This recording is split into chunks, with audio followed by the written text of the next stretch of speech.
ప్రభువును స్తుతిస్తూ ఆయన ఘనపరుస్తూ ఉన్నాం. ఈ రాత్రి చేరువచ్చిన సహోదర సహోదరులకు ప్రభువును రక్షకుడైన యేసుక్రీస్తు వారి నామమున హృదయపూర్వకమైనటువంటి ప్రేమ వందనాలు నేను తెలియపరుస్తున్నా. దైవ గ్రంథము నుండి యోహాను సువార్త 5వ అధ్యాయం. యోహాను సువార్త 5వ అధ్యాయం మొదటి వచనం నుండి మనం చూద్దాం. యోహాను సువార్త 5వ అధ్యాయం మొదటి వచనం నుండి. అటు తర్వాత యూదుల పండుగ ఒకటి వచ్చును గనుక యేసు యెరూషలేమునకు వెళ్ళాడు. యెరూషలేములో గొర్రెల ద్వారము దగ్గర హెబ్రీ భాషలో బెతెస్దా అనబడిన ఒక కోనేరు కలదు. దానికి 5 మంటపములు కలవు. ఆయా సమయములకు దేవదూత కోనేటిలోనికి దిగి నీళ్లు కదిలించుట కలదు. నీరు కదిలింపబడిన పిమ్మట మొదట ఎవడు దిగును వాడు ఎట్టి వ్యాధి గలవాడైనను బాగుపడను. గనుక ఆ మంటపంలో రోగులు, గురుడివారు, కుంటివారు, ఊర్చ కాలు చేతులు గలవారు గుంపులుగా పడి ఉండేది. అక్కడ 38 ఏండ్ల నుండి వ్యాధి గల ఒక మనుషుడుండెను. యేసు వాడు పడి ఉండట చూచి వాడప్పటికి బహుకాలం నుండి ఆ స్థితిలో ఉన్నాడని ఎరిగి, స్వస్థపడగోరుచున్నావా అని వారిని అడుగ్గా, ఆ రోగి, అయ్యా, నీళ్లు కదిలింపబడినప్పుడు నన్ను కొనేట్లోనికి దించుటకు నాకు ఎవడనూ లేడు గనుక నేను వచ్చినంతలో మరొకడు నాకంటే ముందుగా దిగునని ఆయనకు ఉత్తరం ఇచ్చాను. యేసు, నీవు లేచి నీ పరిపెత్తుకొని నడుమని వానితో చెప్పగా వెంటనే వాడు స్వస్థత నుండి తన పరిపెత్తుకొని నడిచి. చిన్న మాటను ప్రార్థన చేద్దాం. పూజ్యుడగు మా ప్రియ ప్రభువా, ప్రేమగల తండ్రి, కరుణా సంపన్నుడా, మీ ఘనమైన శ్రేష్టమైన నామమును బట్టి వందనములు స్తోత్రం చెల్లిస్తూ మిమ్మల్ని స్తుతిస్తున్నాం. మీరు మాకు అనుగ్రహించిన అమూల్యమైన రక్షణను బట్టి స్తోత్రము. మమ్మల్ని ప్రేమించి మీ బిడ్డలుగాను రాజులైన యాజక సమూహముగా మీ సొత్తైన జనముగా మా ప్రభువులు ఇచ్చిన ధన్యతను బట్టి స్తోత్రం చెల్లిస్తూ ఉన్నాం. తండ్రి, ప్రార్థించి కనిపెట్టే రీతిగా గరిజరలో ఈ దినము రేపు జరిగే సభలలో మీ దాసులను మా మధ్యకి తీసుకుని వచ్చారు. అందుని బట్టి స్తోత్రం చెల్లిస్తూ ఉన్నాం. ఈ యొక్క తండ్రి, ఈ సిల్వర్ జూబ్లీలో 25 సంవత్సరాలు మీరు ఎంతగానో మీ యొక్క కృపను అనుగ్రహించారు. అందుని బట్టి వందనాలు. మీ దాసులు తండ్రి పాల్ సుధాకర్ గారిని, సోదరిని, బిడ్డలను బలపరిచి ప్రాంతానికి నడిపించి ప్రాంతంలో మీ పని జరగడానికి మీ కృప అనుగ్రహించారు. సంఘ సరిహద్దులు విశాలపరిచారు. సంఘం యొక్క సరిహద్దు తాళ్లను మీరు దిట్టపరిచి గుడారపు తాళ్ళు బలంగా దిగొడుతున్న విధానం బట్టి స్తోత్రం చెల్లిస్తూ ఉన్నాం. మీ దాసుని ప్రభువా బహుగా మీరు ఉపయోగిస్తున్నారు. పాటలు రాయడానికి కూడా మీరు ఇచ్చినటువంటి ఆ తలాంతుని బట్టి స్తోత్రం చెల్లిస్తూ ఉన్నాను. ఈ దినాల్లో మీ దాసులను శ్యాంబాబంకులు గారిని, అదే సమయంలో ప్రకాష్ అన్న గారిని, ఎఫ్రాన్ గారిని తీసుకొచ్చి మీరు ఉపయోగిస్తున్నారు. అల్పనైన నాకు ఇచ్చిన ధన్యతను బట్టి వందనాలు. వాక్యము మీది, అందించేవారు మీరు. తండ్రి, ఏ నేలకు ఏ విత్తనం అవసరమో మీరే అందించి మహిమ పొందమని, ఈ దీనుని మరుగుపరచమని, మీ ఏర్పాట్లో ఉన్న వారిని ఆకర్షించమని యేసు క్రీస్తు ప్రభు నామమున స్తోత్రం చెల్లించి ప్రార్థించి అడిగి వేడుకుంటున్నాము తండ్రి. ఆమేన్. ప్రియ సోదరి సోదరులారా, ఈ దినము రేపు జరిగే పరిచయలో అల్పునైన నాకు కూడా ప్రవేశం అనుగ్రహించిన దేవుని ఈ స్తోత్రం చెల్లిస్తూ ఉన్నాను. అంత మాత్రమే కాకుండా దారా ప్రసాదరాములు గారు, ఆంటీ గారు, వారు ఒంగోలు, మామిడిపాలెం చుట్టుపక్కల ప్రాంతాల్లో ఎంతగానో గొప్ప పని జరిగించి వారు ప్రభు చెంతకు పిలువబడ్డారు. వారిలో ముఖ్యంగా ఎఫ్ఎఫ్రన్న, అదే సమయంలో పాల్ సుధాకర్ గారు, మీరు కూడా చిన్నపిల్లల మధ్య పరిచయం చేయడం, మేము కూడా ఆయా సందర్భాల్లో కలిసి పరిచయం జరిగించడానికి ప్రభు కృప చూపించారు. అంత మాత్రమే కాకుండా దేవుడు తన దాసుని ప్రాంతంలో ఉపయోగించి 25 సంవత్సరాలు ఆయన కాపాడి సంరక్షించిన దానిని బట్టి ప్రభువును స్తుతిస్తూ ఉన్నాం.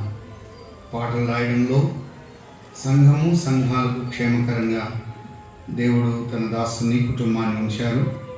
అందుని బట్టి ప్రభువును స్తుతిస్తూ ఉన్నాం. ప్రేమతో ఆహ్వానించిన స్థానిక సంఘ దైవ సేవకులకు, సంఘానికి మరొకసారి నేను కృతజ్ఞుడినై నేనున్నాను. వాస్తవానికి ఉదయకాలమే రావాలి, కానీ నెల్లూరులో ఉదయం నుండి సాయంకాలం వరకు సువార్త స్థానిక సంఘం ద్వారా జరగటం బట్టి ముందుగానే నేను రావాలని చెప్పాను. ఈ సమయంలో రావడానికి తండ్రి లాంటి వారు శ్యాంబాబు అంకుల్ గారితోనూ, అనుభవజ్ఞులు ప్రకాష్ గారు అన్నగారితో, ఎఫ్ఎఫ్ నాన్నగారితో వేదిక పంచుకోవడానికి అల్పునైన నాకు ప్రభువు ఈ ధన్యతను అనుగ్రహించారు. మంచిది. యోహాను సువార్త 5వ అధ్యాయం మొదటి 9 వచనాలు మనం చదువుకొని ఉన్నాం. యోహాను సువార్త అనగా ఇదొక ప్రేమ పుస్తకము, ప్రేమ సువార్త. 4 సువార్తికులు ప్రభు అయినటువంటి యేసుక్రీస్తు వారి గురించి వ్రాశారు. వారిలో మత్తయి మన ప్రభువును రాజుగా ఏ విధంగా చిత్రీకరించారో, చూపించారో, ప్రదర్శించారో మనం చూస్తూ ఉన్నాం. మార్కు సువార్తలో ఆయన సంపూర్ణమైనటువంటి పరిచారకుడిగా, పనివాడుగా కనబడుతూ ఉన్నాడు. లూకా సువార్తలో ఆయన సంపూర్ణమైనటువంటి మానవుడు అన్న విషయాన్ని మనం గమనిస్తూ ఉన్నాం. యోహాను సువార్తలో ఆయన యొక్క దైవత్వాన్ని, ఆయన దేవుని కుమారుడు, పక్షిరాజు పోలికగా ఆయన నిత్యత్వాన్ని గురించి యోహాను సువార్తలో వ్రాయబడి ఉన్నది. యోహాను సువార్త ఆయన దైవత్వమును గురించినటువంటి శ్రేష్టతను ఎక్కువగా యోహాను సువార్తలో మనం గమనిస్తూ ఉన్నాం. శిష్యుడైనటువంటి యోహాను ఈ యొక్క సువార్తను రాశాడు. దాదాపుగా 5 యోహానులు ఉన్నారు. వారిలో శిష్యుడైన యోహాను 5 పుస్తకాలు రాసినట్టుగా మనం చూస్తూ ఉన్నాం. యోహాను సువార్త, 3 పత్రికలు, ప్రకటన గ్రంథం. యోహాను సువార్త ప్రభువును ఏ విధంగా విశ్వసించాలో ఆ విషయాన్ని తేటతెల్లలుగా మనం చూస్తూ ఉన్నాం. కానీ 3 పత్రికలు ప్రభువుని ఎలా ప్రేమించాలో తెలియపరుస్తూ ఉన్నది. ప్రకటన గ్రంథం ఎవరైతే ప్రభువును ప్రేమిస్తున్నారో వారు ప్రభు కొరకు ఎదురు చూస్తూ ఉండాలి అని, ఆయన రాకడ కొరకై ప్రభు కొరకు ఎదురు చూచుట అని ఈ యొక్క పత్రికలను మనం గమనిస్తున్నాం. యోహాను సువార్తలో ప్రభు అయినటువంటి యేసు క్రీస్తునందు విశ్వసించుట ఆ విషయాన్ని ఎక్కువగా చెప్పాడు. 3 పత్రికల్లో ప్రభువును ప్రేమించుట, ప్రకటన గ్రంథంలో ప్రభు కొరకు ఎదురు చూచుట మనం చూస్తున్నాం. యోహాను సువార్తలు ముఖ్యంగా 2 భాగాలు మనం చేయొచ్చు. మొదటి 11 అధ్యాయాలు ఆయన ఈ లోకానికి చేసినటువంటి సేవ కనబడుతుంది. 12 నుండి 21 వరకు యేసుక్రీస్తు ప్రభువారు ఆయన శిష్యుల మధ్య యెరూషలేములో జరిగించిన పరిచర్యను మనం చూస్తూ ఉన్నాం. మొదటి 11 అధ్యాయాలు ప్రభు అయినటువంటి యేసుక్రీస్తు వారు లోకానికి జరిగించిన సేవ లేదా పరిచర్యను గమనిస్తూ ఉన్నాం. 12వ అధ్యాయం నుండి 21 వరకు ఆయన శిష్యుల మధ్య యెరూషలేములో జరిగించిన పరిచర్య మనం గమనించగలుగుతూ ఉన్నాం. మరి ముఖ్యంగా యోహాను సువార్తలో 7 అనేది ఎక్కువ సార్లు రాయబడి ఉన్నది. 7 సూచక క్రియలు ఉన్నాయి. 7 గృహాలు మనం చూడగలుగుతున్నాం. 7 సార్లు మన ప్రభు అయినటువంటి యేసుక్రీస్తు వారు నేను, నేనే అనే మాట ఉపయోగించాడు. 7 సూచక క్రియలు ఉన్నాయి, 7 గృహాలు ఉన్నాయి. 7 సార్లు నేను, నేనే అనే మాటను మనము గమనించగలుగుతూ ఉన్నాం. మంచిది. ఈ యోహాను సువార్త మనం చూసినట్లయితే అన్ని అధ్యాయాల్లో కొన్ని లోటు ఉంది, అక్కర ఉన్నది, అవసరాలు ఉన్నాయి, ఇబ్బందులు ఉన్నాయి, కష్టం ఉన్నది, కన్నీరు ఉన్నది. ఎక్కడ లోటు ఉందో, ఎక్కడ అవసరత ఉందో, ఎక్కడ కన్నీరు ఉందో అక్కడ ఎవరున్నారు? మన ప్రభు అయిన యేసుక్రీస్తు వారు ఉన్నారు. అందుకే యోహాను సువార్త అంతా కూడా అన్ని లోటు కనబడుతుంది. మొదటి అధ్యాయంలో జీవము కొరతగా, వెలుగు కొరతగా ఉన్నాడు. కానీ మన ప్రభు అయినటువంటి యేసు క్రీస్తు వారు ఆయన జీవము, ఆయన వెలుగై ఉన్నాడు. 2వ అధ్యాయంలో నీళ్లు అక్కడ ద్రాక్షారసము కొరత ఏర్పడింది. కానీ యేసుక్రీస్తు ప్రభు వారు ఆ ద్రాక్షారస కొరత తీర్చాడు. 3వ అధ్యాయంలో నూతన జన్మ కొరత అయింది. నూతన జన్మను ప్రభు అనుగ్రహించాడు. 4వ అధ్యాయంలో ఆత్మ సంబంధమైన దప్పిక కొరత, కానీ ఆ దప్పిక ఆయన తీర్చాడు. 5వ అధ్యాయంలో ఒక స్వస్థత కొరత అయింది. సహాయం లేదు, కానీ యేసుక్రీస్తు ప్రభు వారు ఆయన స్వస్థతనిచ్చాడు, సహాయము చేశాడు. 6వ అధ్యాయంలో ఆహారము కొరత ఉన్నది, కానీ ఆ కొరతను ప్రభు తీర్చాడు. ఎక్కడైనా గమనించండి, 11వ అధ్యాయంలో జీవము కొరత, అయితే ఆయన ప్రాణాన్ని ఇచ్చినట్టుగా మనం చూస్తూ ఉన్నాం. 9వ అధ్యాయంలో చూపు కొరతగా ఉన్నది, ఆయన చూపును అనుగ్రహించాడు. అందుకే యోహాను సువార్తలో ఆయన యొక్క అసమానమైన కార్యాలు శిష్యుడైన యోహాను కళ్ళకు కట్టినట్టుగా రాశాడు. 3 యోహాను లేకపోతే 3 సువార్తలు వేరు, కానీ యోహాను సువార్తలో మన ప్రభు అయినటువంటి యేసు క్రీస్తు వారు ఆయన అసమానమైన కార్యాలు చేసినట్టుగా మనం చూస్తున్నాం.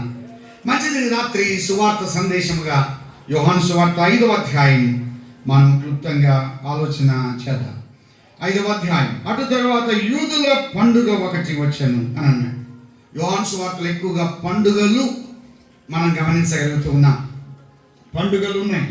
2వ అధ్యాయం 13వ వచనం, 2:13 యూదుల పస్కా పండుగ సమీపింపగా అని అన్నాడు. ఇక్కడ యూదుల పస్కా పండుగ సమీపించింది. 6వ అధ్యాయం 3వ వచనం, 6:3 యేసు కొండ ఎక్కి అక్కడ తన శిష్యులతో కూడా కూర్చుండెను. అప్పుడు పస్కాను యూదుల పండుగ సమీపించెను అని వ్రాయబడి ఉన్నది. 13వ అధ్యాయం 1వ వచనం, యోహాను సువార్త 13వ అధ్యాయం 1వ వచనం, తాను ఈ లోకము నుండి తండ్రి యొద్దకు వెళ్ళవలసిన గడియ వచ్చినని యేసు పస్కా పండుగకు ముందే ఎరిగిన వాడే. పస్కా పండుగ అని 3 సార్లు వ్రాయబడి ఉన్నది. అదే సమయంలో 7వ అధ్యాయంలో 7వ అధ్యాయం యోహాను సువార్త 7వ అధ్యాయం 2వ వచనం, యూదుల పర్ణశాలల పండుగ అని అన్నాడు. 7వ నెలలోని 3వ పండుగ యూదుల పర్ణశాలల పండుగ. అక్కడ యూదుల పస్కా పండుగ వచ్చినప్పుడు యేసు యెరూషలేమునకు వచ్చారు. అక్కడ బెతెస్దా ఉన్నది, ఒక కోనేరు కనబడుతున్నది, 5 మంటపాలు ఉన్నాయి. ఆ కోనేటిలోనికి దేవదూత దిగి నీళ్లు కదిలించబడినప్పుడు ఎవరైతే మొదట దిగుతున్నారో ఆ వ్యక్తి స్వస్థత పొందుతున్నాడు. కానీ 38 సంవత్సరాల నుంచి వచ్చి ఒక వ్యక్తి అక్కడే ఉన్నాడు, కానీ యేసు క్రీస్తు ప్రభువారు ఆ వ్యక్తిని స్వస్థపరిచాడు. ఇది అక్కడ ఉన్నటువంటి సన్నివేశం. 5వ అధ్యాయం 1వ వచనం, అటు తర్వాత యూదుల పండుగ ఒకటి వచ్చెను గనక యేసు యెరూషలేమునకు వెళ్ళి.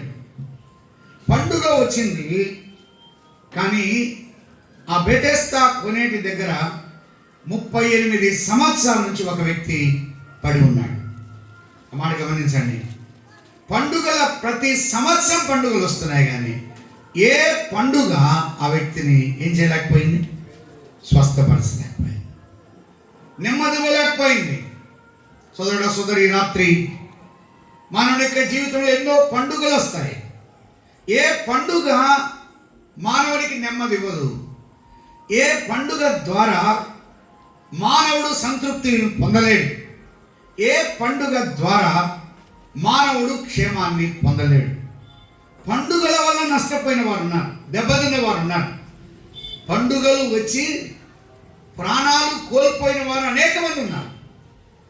కానీ ఈ వ్యక్తి యొక్క జీవితంలో మనం చూస్తున్నాం, యూదుల పస్కా పండుగ ఒకటి వచ్చింది.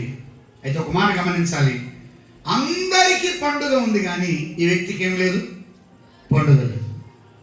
అందరూ ఆనందిస్తున్నారు, అందరూ సంతోషిస్తున్నారు, అందరూ తిని వారు ఆర్భటిస్తున్నారు, కానీ ఈ వ్యక్తి మాత్రం అక్కడే ఉన్నాడు.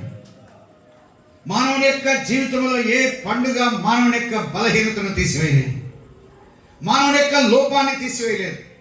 మానవులో ఉన్నటువంటి ఆ క్షోభ, ఆ వేదన, ఆ కన్నీళ్లు, ఆ దుఃఖాన్ని తీసివేయలేదు. అలాగే 38 సంవత్సరాలు ఆ వ్యక్తి అలాగనే ఉండిపోయాడు. మరొక మాట చెప్పాడు, 2వ వచనం, యెరూషలేములో గొర్రెల ద్వారము దగ్గర హెబ్రీ భాషలో బెతెస్దా అనబడిన ఒక కోనేరు కలదు. బెతెస్దా అంటే కనికరము అని అర్థం. అక్కడ పేరు మాత్రం కనికరమే కానీ ఈ వ్యక్తి పట్ల కనికరించిన వారు ఒక్కరు లేరు. ఈ 2 మాటలు గుర్తుపెట్టుకుందాం. పండుగలు ఒక వ్యక్తి జీవితాన్ని మార్చలేదు.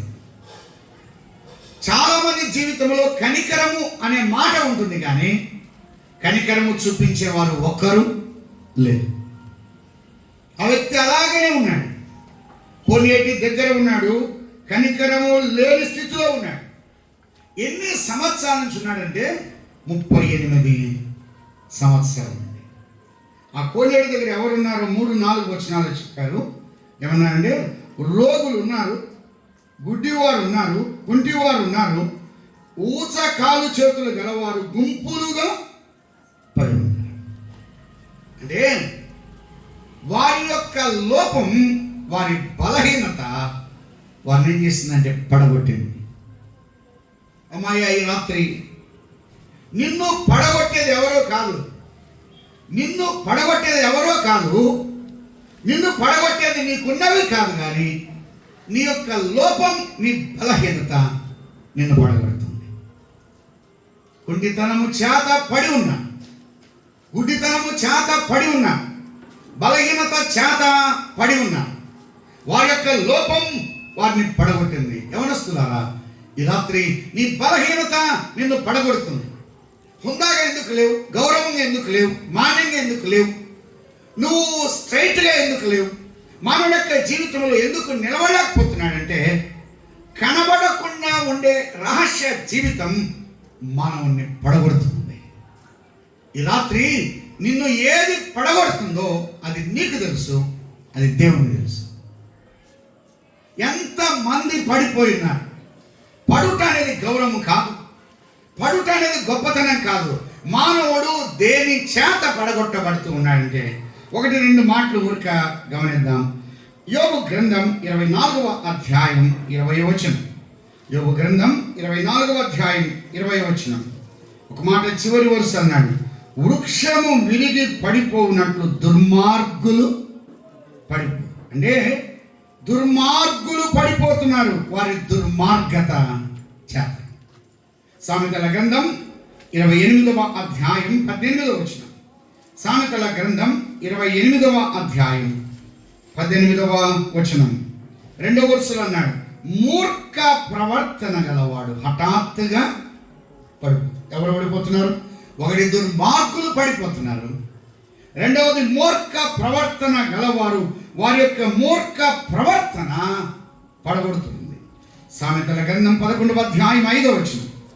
సామెతల గ్రంథం 11:5 2వ వరుసలో అన్నాడు, భక్తిహీనుడు తన భక్తిహీనత చేతనే పడిపోతున్నాడు.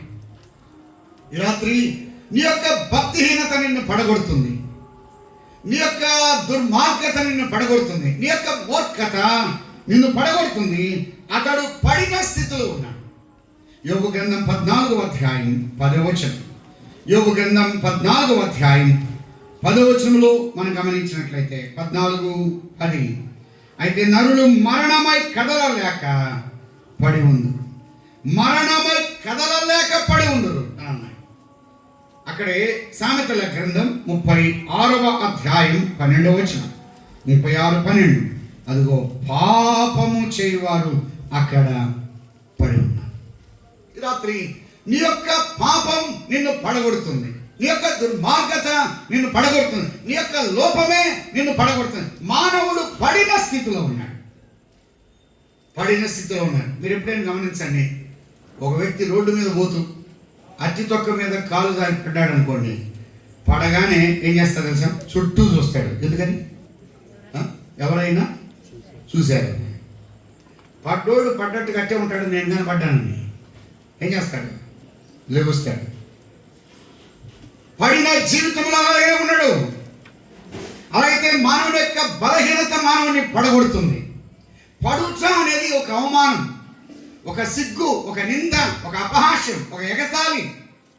అలాగట్లయితే మానవుని యొక్క జీవితం పడిన స్థితిలో ఉన్నాడు, తల ఎత్తలేని స్థితిలో ఉన్నాడు, గౌరవంగా లేడు, మాన్యతగా లేడు, హుందాతనంగా లేదు, డిగ్నిటీగా లేడు, తాను ఉండవలసిన రీతిలో లేడు.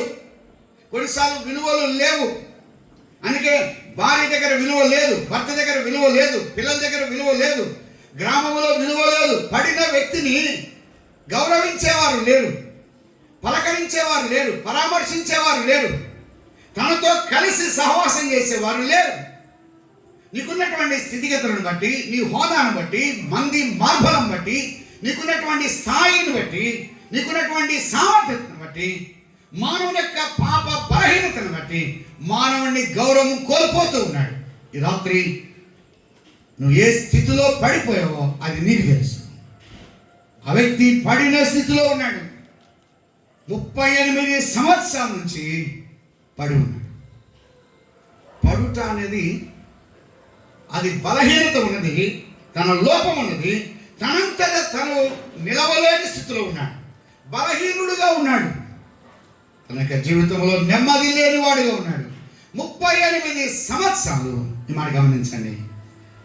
నిద్రకు దూరమయ్యాడు, ఆహారానికి దూరమయ్యాడు, ఆరోగ్యానికి దూరమయ్యాడు, తన యొక్క జీవితంలో ఆప్యాయతకు దూరమయ్యాడు, ఆనందానికి దూరమయ్యాడు, అనురాగానికి దూరమయ్యాడు, ఆప్తులకు దూరమయ్యాడు. నా అనేవారు ఎవరు లేరు. తన యొక్క జీవితంలో ఎంత నలిగిపోయాడో, ఎంత కుంగిపోతున్నాడో.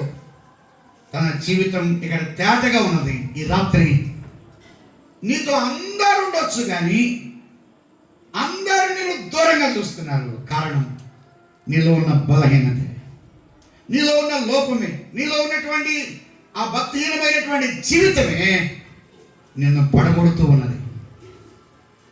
పడిన వ్యక్తిని ఎవరు గౌరవించరు. అందుకన్నాడు బలహీనతనే నీలో ఉన్న పాపం నీకు విలువ లేకుండా చేస్తుంది.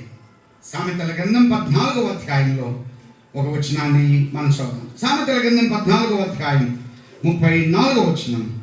నీతి జనములు ఘనతకెక్కుటకు కారణము ఏమన్నాడు? పాపము ప్రజలకు అవమానము తెచ్చునన్నాడు. పాపము ప్రజలకు అవమానము తెస్తుంది. ఆ వ్యక్తి అవమానముగా ఉన్నాడు. అలాగైతే ఈ రాత్రి నీ యొక్క పాపము నీకు విలువ లేకుండా చేస్తుంది. నువ్వు చేస్తున్న బలహీనత నీకు గౌరవం లేకుండా చేస్తుంది. పడిన స్థితిలో ఉన్న వ్యక్తి తాను ఎంత అవమానంగా చూస్తారో మనం చూస్తున్నాం. మాకు నెల్లూరులో చాలా సంవత్సరాల కిందట, దాదాపుగా 20 సంవత్సరాలు పైబడి ఎబెనేజర్ గ్రౌండ్ అని ఉంది. అక్కడ పక్కనే మందిరం పక్కన మీటింగ్స్ జరుగుతాయి. ఒకరోజు మీటింగ్స్ అయిపోయాయి. ఇంతకుముందు అక్కడ ఒక సివిల్ సర్జన్, ఒక డాక్టర్ ఉండేవాడు. ఆయన పగలంతా ఆపరేషన్ చేసి రాత్రి ఇంటికి వచ్చేవాడు. ఇంటికి ఎలా వస్తాడంటే బాగా తాగి వస్తాడు. ఆయన సివిల్ సర్జన్, మంచి ఆపరేషన్ చేస్తాడు. ఆయన దగ్గరికి వెళ్ళాలన్నా కూడా అప్రోచ్ అవ్వాలన్నా కష్టం. అంత విలువ కలిగినటువంటి, గౌరవం కలిగినటువంటి ఆ ఉద్యోగం, అంత వాల్యూస్ ఆయనకున్నాయి. కానీ ఇంటికి వచ్చేటప్పుడు ఎలా వస్తాడంటే రాత్రుల్లో బాగా తాగి వస్తాడు. ఒకరోజు మీటింగ్ అయిపోయింది 9 గంటలకు. ఆ లోపలికి వచ్చేసాడు. పాస్టర్ గారు ఒక ప్లేట్ తీసుకున్నాడు. పాస్టర్ గారు ఐ వాంట్ ఒక చికెన్ లెగ్ పీస్ అని దగ్గరికి వచ్చి, మన చికెన్ లెగ్ పీస్ అని ప్లేట్ తీసుకున్నాడు. సార్ మీరు కూర్చోండి, భోజనం పెడతామని భోజనం పెట్టాడు. కడుపు నిండా తిన్నాడు. తిని వెళ్ళిపోతున్నాడు. అప్పుడు చుట్టూ కాంపౌండ్ వాల్ లేదు, మురికి కాలువ ఉంది. కాలువలో పడ్డాడు. పిల్లలు యవనస్తులు ఉండి అన్న డాక్టర్ గారు పడిపోయారు అని. అయ్యో సార్ పడిపోయారా అని దగ్గరికి వెళ్ళి, సార్ మీరు జారి పడ్డారా అయ్యో అని అంటుండగానే ఆయన అన్నాడు, పాస్టర్ గారు నేను పరలోకంలో ఉన్నా అంటున్నాడు. పడింది ఎక్కడ? మురికి కాలువ. ఆయన ఏమన్నాడు? నేను పరలోకంలో ఉన్నాను. నాకు చాలా బాధ కలిగింది. వాళ్ళ భార్య కుమార్తె వచ్చి ఏడుస్తూ తీసుకొని పోతున్నాడు. హుందాతనం కలిగిన ఉద్యోగమే, సివిల్ సర్జన్. ఒక డాక్టర్, ఒక వైద్య వృత్తి అంతే అంత వాల్యూ ఉన్నది. తన యొక్క పాపం తను పడగొట్టింది. తనేం మాట్లాడుతున్నాడు తనకు అర్థం కాలేదు. కుమార్తె ఒకవైపున ఏడుస్తుంది, ఒకవైపున భార్య ఏడుస్తున్నారు. ఎంత అవమానంగా ఉన్నాడు, కానీ తన మాట తీరు సరిగలేదు. సోదరుడా సోదరి, నీకున్న విలువలు ఎన్నైనా ఉండొచ్చు, కానీ నీ యొక్క పాపం నీకు విలువ లేకుండా చేస్తుంది. కొన్నిసార్లు బజార్లో విలువ ఉండదు, మన గ్రామంలో ఉన్న వారే మనకు విలువ ఇవ్వలేరు. పాపము ప్రజలకు అవమానము తెచ్చును. పడిన స్థితిలో ఉన్న వ్యక్తిని లేవనెత్తేవాడెవరు? ఊతనిచ్చేవారెవరు? ధైర్యపరిచేవారెవరు? అతను పడి ఉన్నాడు. ఒక మాట గమనించండి, అతను 38 సంవత్సరాల నుండి తన చూపంతా దేని మీద ఉంది? కోనేటి మీద ఉంది. 38 సంవత్సరాల నుండి చూపు కోనేటి మీద ఉంది, కానీ తాను స్వస్థతకు నోచుకోలేని పరిస్థితిలో ఉన్నాడు. అసలు ఈ రోగట, రోగులందరిలో సీనియర్ రోగట అక్కడ ఉన్నాడు. అందరికి సలహా ఇస్తున్నాడు. రే అబ్బాయి ఇటెళ్ళండి రా అంటున్నాడు. అదిగో నీళ్ళు కదిలించబడితే చూడండి రా అంటున్నాడు. మీరు మురగండి రా అంటున్నాడు. అతను మాత్రం ఎక్కడ ఉన్నాడు? అక్కడే ఉన్నాడు. అందరికీ సలహాలు ఇస్తున్నాడు. దేవదూత వస్తాడు, కదిలిస్తాడు, స్వస్థత పొందుతారు, మేలు పొందుతారు అని అందరికీ చెప్తున్నాడు, కానీ అతను మాత్రం అక్కడే ఉన్నాడు. గడ్డం పెరిగిపోయిందా? బక్క చిక్కిపోయాడా? నిద్రకు దూరమయ్యాడా? తన వారంటే ఎవరు లేరా? తన యొక్క దీన స్థితిలో ఉన్నాడు, క్షోభలో ఉన్నాడు, వేదనలో ఉన్నాడు, బాధలో ఉన్నాడు, అంగలార్పులో ఉన్నాడు. నా జీవితం ఎంతేనా? నన్ను బాగు చేసేవారు లేరా? నన్ను పరామర్శించేవారు లేరా? నాకు ఊతనిచ్చేవారు లేరా? నన్ను నిలబెట్టేవారు లేరా? ఇన్ని సంవత్సరాలు నా పరిస్థితి ఎలా ఉంది? ఈ రాత్రి నీ యొక్క జీవితం ఇలా ఉన్నట్లయితే, సోదరుడా సోదరి, ఎన్నిసార్లు కుంగిపోయావు. కొన్నిసార్లు యవనస్తులు మమ్మల్ని ఆదరించేవారు లేరు, ఓదార్చేవారు లేరు. మా పక్షంగా నా తల్లి మాట్లాడలేదు, నా తండ్రి నా పక్షంగా మాట్లాడలేదు, నా భర్త నా పక్షంగా మాట్లాడలేదు, నా భార్య నాకు సపోర్ట్ ఇవ్వట్లేదు. ఎన్నిసార్లు ఎంతమంది క్షోభలో ఉన్నారు. వ్యక్తి యొక్క పరిస్థితి దయనీయంగా ఉంది. ఆశతో ఎదురు చూస్తున్నాడు, కొనేటికి దగ్గరలో ఉన్నాడు, కానీ తాను స్వస్థత పొందలేని వాడిగా ఉన్నాడు. యేసుక్రీస్తు ప్రభువారు ఆ స్థలానికి వచ్చాడు. 3 మాటలు మనం అక్కడ చూద్దాం. యోహాను సువార్త 5వ అధ్యాయం 6వ వచనం. యేసు వాడు పడి ఉండుట చూచి. ఒకటి, ఈ ప్రభు ఆశ్చర్యం ఏంటంటే, అందరూ కోనేటి వైపు చూస్తుంటే యేసుక్రీస్తు ప్రభు వారు ఎవరి వైపు చూశారు? అది అమ్మాయ, నువ్వు ఆశతో చూస్తున్నావు ఎవరైనా సహాయం చేస్తారని. అందరి చూపు అలాగే ఉంది, కానీ క్రీస్తు ప్రభు యొక్క చూపు అటువంటిది కాదు. ఎవరైతే వేదనలో ఉన్నారో, ఎవరైతే దుఃఖంలో ఉన్నారో, ఎవరైతే అంగలార్పులో ఉన్నారో, ఎవరైతే బాధలో ఉన్నారో వారిని చూస్తున్నాడు. ఆయన కన్నులు చూచే కన్నులు. ఈ రాత్రి ఆయన చూస్తున్నాడు. ఆయన చూచుచున్న దేవుడు. ఆయన చూసి చూడనట్టు ఉండేవాడు కాదు. కొన్నిసార్లు మనం చూసి చూడనట్టు ఉండాం. చూసినా కూడా కొన్నిసార్లు వందనాలు చెప్పం. ఎందుకని? చూసి చూడనట్టున్నాం. చూసేవాడికి ఎప్పుడేం చెప్పొచ్చు, కానీ చూసి చూడనట్టు ఉంటారు. వాడు ఎప్పుడైనా ప్రమాదం. నిద్రపోయేవాడిని లేపొచ్చు, కానీ నిద్రపోతూ నటించేవాడిని లేపలేదు. ఎక్కడ అమ్మ పాలు ప్యాకెట్ తెమ్మంటుందో అని అట్టి మునగడ చేసి ఉంటారు. అన్నీ వింటానే ఉంటారు వాళ్ళు లేవరు. వాళ్ళతో చాలా కష్టం. స్కూల్ టైం అవుతుంది, లేవరు. కానీ యేసుక్రీస్తు ప్రభువారు అటువంటి వాడు కాదు. ఆయన చూసేది, ఆ వ్యక్తిని చూశాడు. మరొక విషయం, చూసి 10 మందికి చెప్పేవాడు కాదు. చూసి ఏం చేస్తాడు? ఆయనే పరిష్కరిస్తాడు. అమ్మాయ, కొంతమంది నీ పరిస్థితి చూసి 10 మందికి చెప్తారు. ఆ సిస్టర్ ఎట్లా, ఆ బ్రదర్ ఎట్లా, వాళ్ళు ఇట్లా, వీళ్ళు ఇట్లా అంటారు. కానీ ఈ ప్రభు అటువంటి వాడు కాదు. వాళ్ళ పిల్లలు ఇట్లా అంటా అని చెప్తారు. కానీ ప్రభు అటువంటి వాడు కాదు. ఆయన చూసి ఆయన కేర్ తీసుకుంటాడు, ఆయన ఇన్వాల్వ్ అవుతాడు, ఆయన ఇంటర్ఫియర్ అవుతాడు. ఆయన ఆ వ్యక్తి జీవితంలో ఇంటర్ఫియర్ అయ్యాడు. ఈ రాత్రి నీ జీవితంలో ఎంతో మంది కల్పించుకుంటారు, ఎంతో మంది ఇన్వాల్వ్ అయ్యారు. కానీ ఈ ప్రభు నీ జీవితంలో ఇన్వాల్వ్ అయితే నీ జీవితం టర్నింగ్ పాయింట్. పూర్తిగా మారుస్తాడు, పరిస్థితులు మారుస్తాడు. అక్కడున్నటువంటి కండిషన్స్ అన్నీ మార్చేసేవాడు. ఆయన చూసే దేవుడు. మనం చూస్తే బాహ్యంగా చూస్తాం, కానీ యేసుక్రీస్తు ప్రభు వారు చూస్తే అంతరంగికంగా చూస్తాడు. మనకు పైన కనబడుతుంది, కానీ ఆయనకు మాత్రం అంతరంగికంగా అన్ని కనబడతాయి. అయితే ఆ వ్యక్తిని చూస్తున్నాడు, ఆ యొక్క వ్యక్తిని చూశాడు.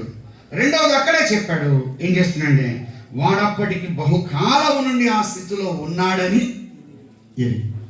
ఒకటి ఆయన చూచే ప్రభు, రెండవది ఆయన ఎరిగిన ప్రభు. He knows everything. ఆయన అన్నీ తెలుసు, అన్నీ ఎరిగినవాడు. ఎన్ని సంవత్సరాల నుంచి ఆ స్థితిలో ఉన్నాడో ఎరిగినవాడు, ఎలాగ పడి ఉన్నాడో ఎరిగినవాడు, ఎంత వేదన ఉందో, ఎంత బాధ ఉందో, ఎంతగా నలిగిపోతున్నాడో అది ఎరిగినవాడు. ఈ రాత్రి సోదరుడా సోదరి, నువ్వు ఎంత వేదన చెందుతున్నావో నీ పాపాన్ని బట్టి, నువ్వు ఎన్నిసార్లు కుంగిపోతున్నావో, నిద్రకు దూరమయ్యావో, ఆకలికి ఆహారానికి దూరమయ్యావు, నీకున్నటువంటి అన్ని వసతులకు నువ్వు దూరమైపోయావు. కానీ నీ పరిస్థితి ఎరిగిన ప్రభువు ఉన్నాడు. కొన్నిసార్లు కొంతమంది పిల్లలు అంటారు, మా అమ్మ నా విషయం ఎరగదు, నన్ను పట్టించుకోడు, మా నాన్న పట్టించుకోడు, నా భర్త పట్టించుకోడు, నా భార్య పట్టించుకోడు, నన్ను ఎరిగిన వారు ఎవరు లేరు. అని యేసుక్రీస్తు ప్రభు వారు ఎవరంటే ఆయన ఎరిగిన దేవుడు. ఒక మాట అన్నాడు అపోస్తలుడు, అందరి హృదయములను ఎరిగి ఉన్న ప్రభువు. ఆయన అందరి హృదయాలు ఎరిగినటువంటి వాడు. ఒకటి ఆయన చూస్తున్నాడు, రెండవది ఆయన ఎరిగిన వాడు, మూడవది ఏం చేస్తున్నాడు చూడండి. అక్కడే చెప్పాడు, వచ్చి దగ్గరకు వచ్చి స్వస్థపడగోరుచున్నావా అని వాడిని. ఒక ఆశ్చర్యం, 38 సంవత్సరాల నుంచి తనతో పలకరించి మాట్లాడిన వారు ఎవరు లేకపోయి ఉండొచ్చు. కానీ యేసుక్రీస్తు ప్రభు వారు పర్టికులర్గా ఆ వ్యక్తి దగ్గరికి వెళ్ళి ఏమన్నారు తెలుసా, బాబు నువ్వు బాగుపడాలనుకున్నావా అని అన్నాడు. ఈ మాట తనకు ఎంత ఆదరణ ఇచ్చిందంటే, నాతో మాట్లాడేవాడు ఉన్నాడా, నన్ను పరామర్శించేవాడు ఉన్నాడా, నన్ను పలకరించేవాడు ఉన్నాడా. ఆయన మాటలు ఎంత ప్రేమ కలిగిన మాటలు. లూకా సువార్తలో ఒక వచనాన్ని మనం చూద్దాం. లూకా సువార్త 4వ అధ్యాయం 22వ వచనం, 4:22. అప్పుడు అందరూ ఆయనను గురించి సాక్ష్యమించుచు ఆయన నోట నుండి వచ్చిన దయగల మాటలు. ఆయన నోటలో కఠినమైన మాటలు లేవు. ఆయన నోట గుండా హార్ష్గా ర్యాష్గా ఆయన కఠినంగా మాట్లాడేవాడు కానే కాదు. ఆయన నోట ఏ మాట ఉంది, దయగల మాట. అమ్మా అయ్యా, యోహాను సువార్తలో చూస్తే యేసు క్రీస్తు ప్రభు వారు ఎవరితో మాట్లాడినా ఎంత ప్రేమతో మాట్లాడుతున్నాడు, ఎంత జాలితో. ఈయన ప్రేమ కలిగిన వాడు, ఈయన దయ కలిగిన వాడు, ఈయన కనికరం కలిగిన వాడు, ఈయన కటాక్షం కలిగిన వాడు, ఈయన కరుణ కలిగిన వాడు. ఈయన ఎలా పడితే అలా మాట్లాడేవాడు కాదు. ఒక మాట అన్నాడు, బాబు నువ్వు స్వస్థపడగోరుచున్నావా అంటే నువ్వు బాగుపడాలని నీకు ఆశ ఉందా అని అడుగుతున్నాడు. ఆయన మాట్లాడేవాడు. దూరంగా ఉన్న ప్రభు దగ్గరకు వచ్చాడు. ఆ వ్యక్తి దగ్గర వాసన ఉన్నదా, ఆ వ్యక్తి దగ్గర దుర్భర జీవితం ఉందా, ఆ వ్యక్తి దగ్గరికి వచ్చి పరామర్శిస్తున్నారు. అయితే ఆ వ్యక్తి అన్నాడు, ఒక మాట అన్నాడు 7వ వచనంలో, ఆ రోగి, అయ్యా నీళ్లు కదిలింపబడినప్పుడు నన్ను కోనేట్లోనికి దించుటకు నాకు ఎవడు లేడు. I'm alone. అయ్యా నాకు బాగుపడాలని ఉంది, కానీ నన్ను కోనేట్లోనికి దించడానికి నాకు ఎవరు లేరు. ఈ మాట చూడండి, ప్రారంభంలో ఎవరో ఒకరు ఉండి ఉండొచ్చు, రాను రాను రాను రాను ఏమయ్యారు, వదిలిపెట్టారు. మానవుని యొక్క పాపాన్ని బట్టి, మీరు ఎప్పుడైనా 38వ కీర్తన చదవండి, పాపాన్ని బట్టి అందరూ దూరం అయిపోయారు. నీ యొక్క బలహీనతను బట్టి, నీ యొక్క దోషముని అక్రమం బట్టి అందరూ దూరం అయిపోయారు.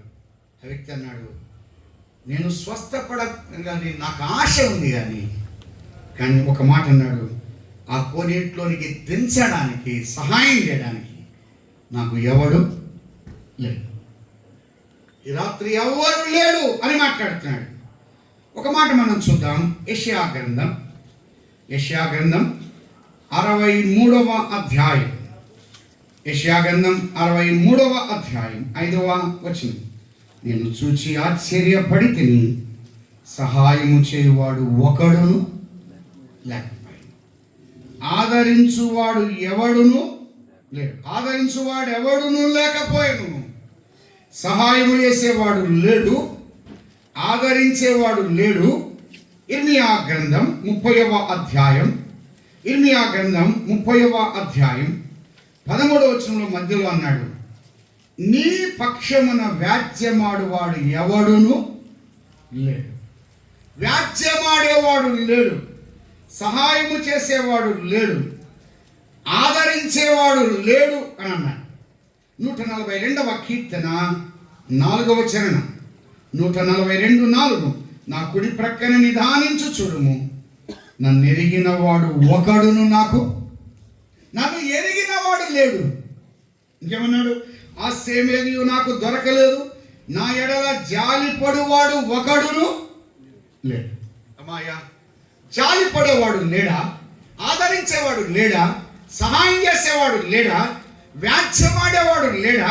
49వ కీర్తన 49వ కీర్తనలో ఒక మాట మనం చూద్దాం. 49వ కీర్తన 8వ చరణం, వాడు కుళ్ళు చూడక నిత్యము బ్రతుకున్నట్లు వాని నిమిత్తము దేవుని సన్నిధిన ప్రాయశ్చిత్తము చేయగలవాడు ఎవడు లేడు. వాని నిమిత్తము ప్రాయశ్చిత్తము చేసేవాడు లేడు, పరిహరించేవాడు లేడు, వ్యాజ్యమాడేవాడు లేడు, మధ్యవర్తి లేడు, జారిపడేవాడు లేడు, సహాయం చేసేవాడు లేడు, ఊతనిచ్చేవాడు లేడు, ఆదరించేవాడు లేడు. ఆ వ్యక్తి అన్నాడు, నాకు ఎవడును లేదు. I'm alone. ఈ రాత్రి నీకు అందరూ ఉన్నారు కానీ లేనట్టే.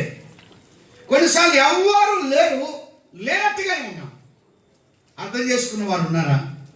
పలకరించేవారు ఉన్నారా? పరామర్శించేవారు ఉన్నారా? సహాయం చేసేవారు ఉన్నారా? ఊతనిచ్చేవారు ఉన్నారా? నిబ్బరపరిచేవారు ఉన్నారా? ధైర్యపరిచేవారు ఉన్నారా? ఆ వ్యక్తి పరిస్థితి ఎంత దయానీయంగా ఉంది. ఆ వ్యక్తి ప్రభువును చూస్తూ అలాగనే ఉండిపోయాడు. ఆయనలో ప్రేమ కనబడుతుంది, ఆయనలో కరుణ కనబడుతుంది, ఆయనలో జాలి కనబడుతుంది, ఆయనలో ఆప్యాయత కనబడుతుంది. నన్ను పలకరించేవాడు ఉన్నాడా? నన్ను ఆదరించేవాడు ఉన్నాడా?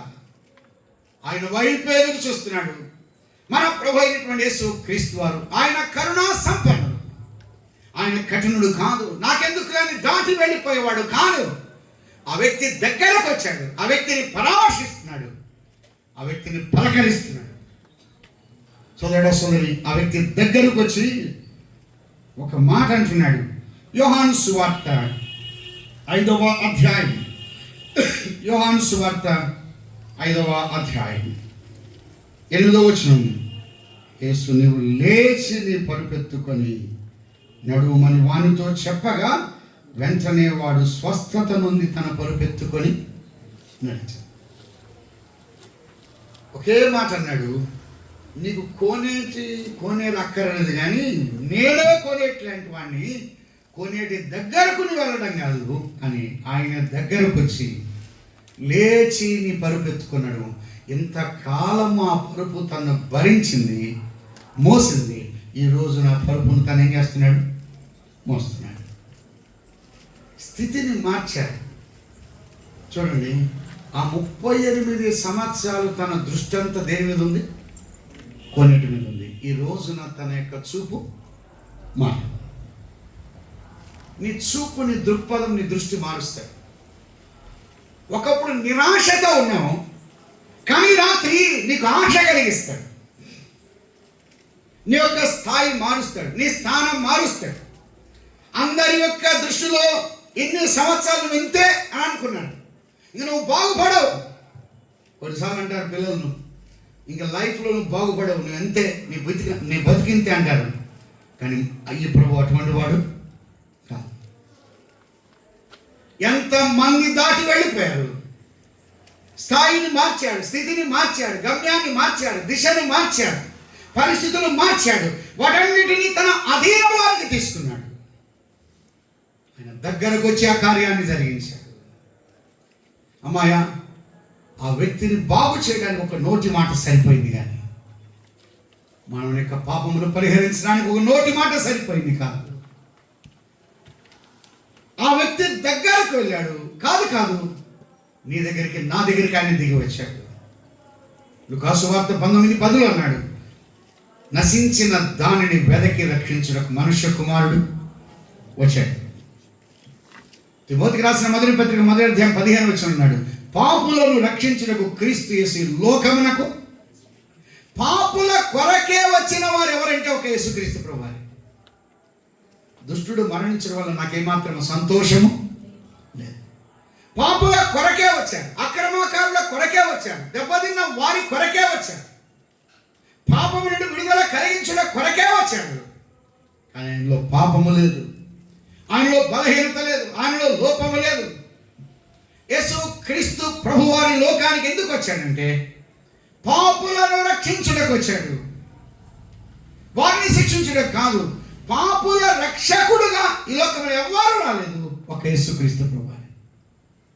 అమ్మాయ్యా, నీ కొరకే వచ్చాడు. ఇక్కడ చాలా మంది ప్రభు నమ్ముకున్నారు, కానీ నమ్మని నీ కొరకే ఆయన వచ్చాడు.